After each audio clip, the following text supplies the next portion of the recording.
Hi guys, so today we thought we'd do a how-to segment. We get asked every time travellers come and eat our damper or bread that we make in the camp oven, oh my goodness, can I have this recipe? And so many people say, oh, we've never mastered making bread, let alone mastering at camping. Well, we have a super easy recipe that we've used for years at home, and we've just adapted it to suit the camp oven over the hot fire, and it is really easy. There's no kneading involved. We're going to go through that now on location here at this beach where we're free camped, and it's known as 5 Mile Camp. Let's get into it.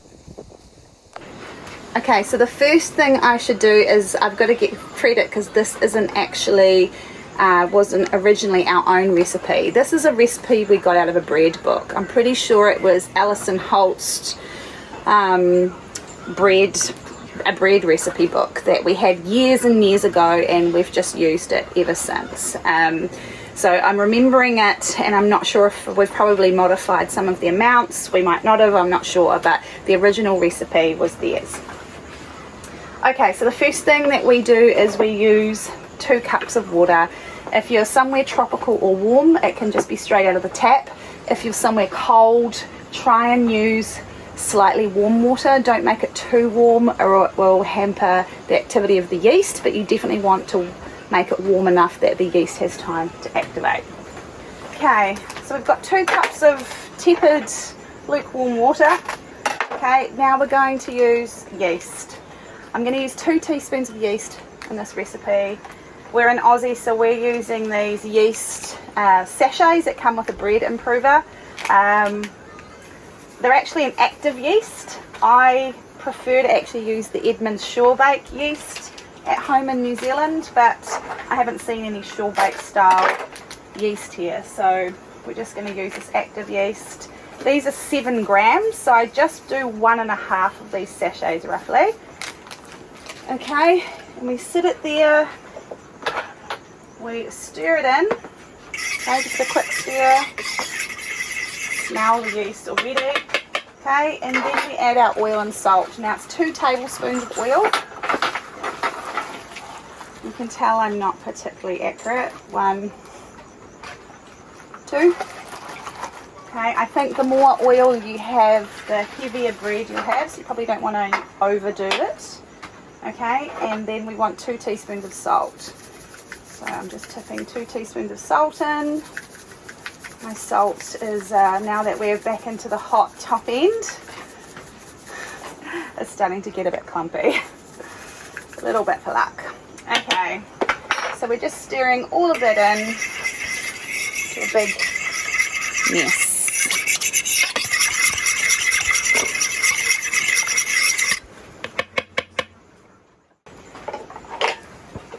Alright, I think this is the crucial part of making bread if you're not kneading. Okay, so this recipe asks for 4 cups of high grade flour. Don't buy the cheapest plain stuff, but it doesn't have to be the real expensive stuff. Just a good affordable high grade flour would be fantastic. Now, don't compact your flour, okay? It should be really fluffy, so you should get a whole lot less in, because you need to aerate the flour, and I think that's the trick. I think people put too much flour into their recipes, and when we're talking about these no knead breads, okay? So we've puffed it right up, okay, and compacted down. It may have only been 1.5 cups worth or something like that, so you've got to get lots of air into the flour, and we're only tipping 1 cup in at a time, and then we're going to stir that through, making sure we're getting lots of air into the mix before we're adding the next cup. So let's go ahead and tip in the first cup.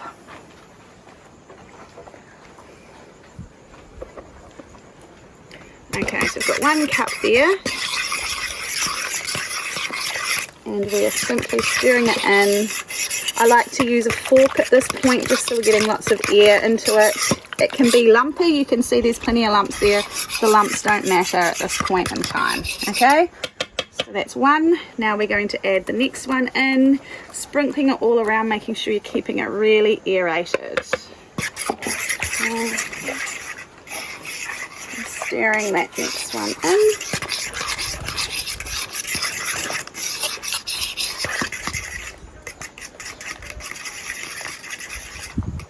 Summer's doing my filming for me today, by the way, because Tony and our friend Grant are out fishing for barramundi. They got some mud crabs this morning, and so they've got our GoPro, so she's actually filming this on my iPhone. Alright, so now we're adding cup number 3. Okay, mixing it around. At this point the fork can sometimes become harder, so you can move to a wooden spoon if you need to, but it's really just harder on my hand. It's not any harder on the flour itself. Okay, don't be afraid to over mix it because you're not kneading it. You can mix it as much as you need to, and just again trying to get that air in there, and it's also giving time for the yeast to work. Alright, last cup sprinkled in. Okay, it'll really start coming together on this one. You may have to work harder to get all the flour mixed in. Now it's important to note, if you've made traditional breads, that this mix is a lot runnier than one that you would knead. Okay, it's because there's no kneading process that you need a bit more liquid when you're in, I guess, for the chemical reaction. I'm not really sure why, but you just need to know that it's going to be quite a runny mix. So that's it. It's really quick and easy to prepare. Okay, just cover it with a tea towel, leave it somewhere warm. It's late afternoon here, so I'm actually going to leave it in the sunshine. If you live in a cold country or a cold part of Australia, it will take longer. You could leave it for up to an hour and a half, 2 hours if you need to. It's really warm here. 30 to 45 minutes is probably going to be enough, but we're looking for it to rise to at least double its height. Okay, so we'll leave that for about 30 to 40 minutes and we'll come back to it then. Okay, so let's take a look. There we go. It's been about 45 minutes and that looks amazing. So now let's go stick that into the camp oven and get it ready to finish rising before we put it on the fire. Okay, so we've got the camp oven. We're here at the fire. I've just put some paper in. I sometimes oil the camp oven too, but I haven't on this time. So hopefully it doesn't stick to the sides where it's a bit low, and we're just gonna tip it in. It's gonna all stick, so don't get too fussy about it. Just kind of scrape it out.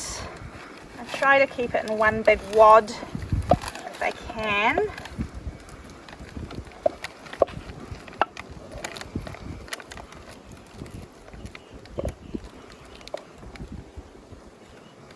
Looks pretty darn good, and I'll just put the lid on.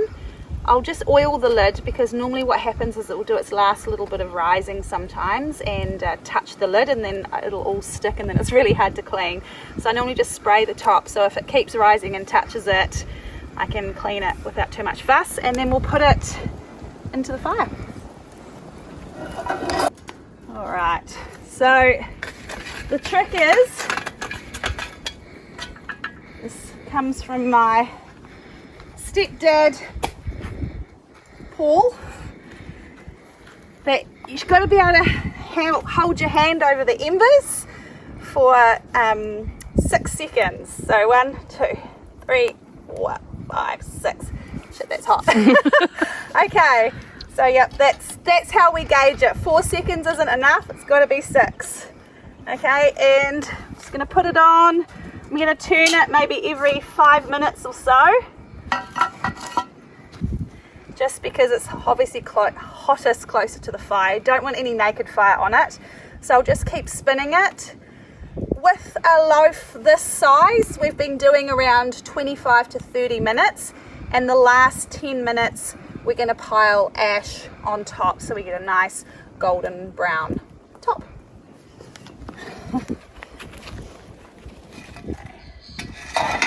Let's clear away the ashes. We don't want ash in our bread. Now, just full disclosure, I've got yarning, and we've let the ashes go for far longer than we normally would on top. So let's see whether I've overdone it or not.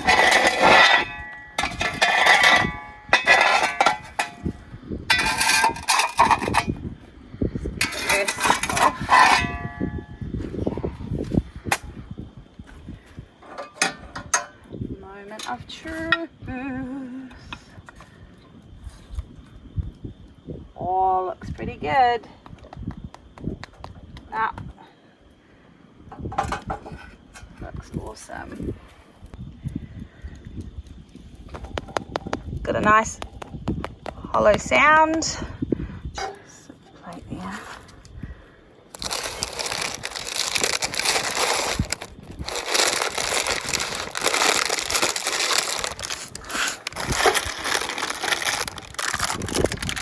Oh yeah. Let's cut into that and try it out with some butter and jam. Okay, we've chopped it up. It's beautiful, it's fluffy, it's really airy. I've done butter, and here in Darwin there is a mango, passion fruit and ginger jam, like hello. So let's have a bite.